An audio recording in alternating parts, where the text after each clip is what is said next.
This is what happens to many of us. We are changing our mind during the trade and ruining a perfect entry after waiting for long time. We have the perfect entry point and then changing our mind during the trade. As you can see here, I had a great entry on gold and I have the predefined TP at the top of that blue rectangle right there. However, just before the trade, I move my TP to the highest 15-minute level. At this point, when we tap into the zone, I moved my stop loss to break even, just to make sure that I'm not going to lose on this trade if we reject that level. However, I should be very careful as we approach my take profit. I should close there, and I don't understand why did I change my mind and just literally move my take profit level much higher than it was, considering that green rectangle. As you see, it's going to smash through. There you go.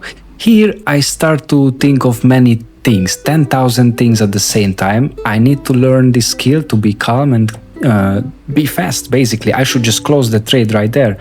Now here I'm trying to attempt to move my stop loss to at least close to 100, but somehow my mind tells me not to, because I see the price is dropping, so I want to let it breathe. But as you can see, it's not a good approach. Don't do this.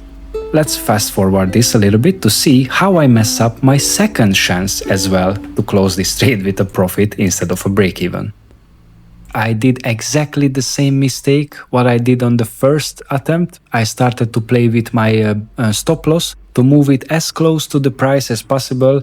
In case if it falls, I would be out of that with 200 profit minus commissions.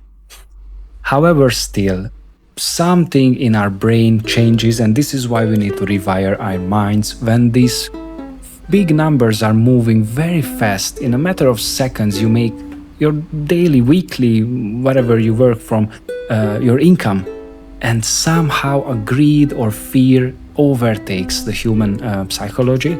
And that's exactly what we need to train, not analysis that can be learned in a couple of weeks, months. But the psychology of the trading, that is where most of the people bleed. If you think otherwise, please let me know in the comment section. However, if you agree, drop a thumbs up and follow me for more content like this.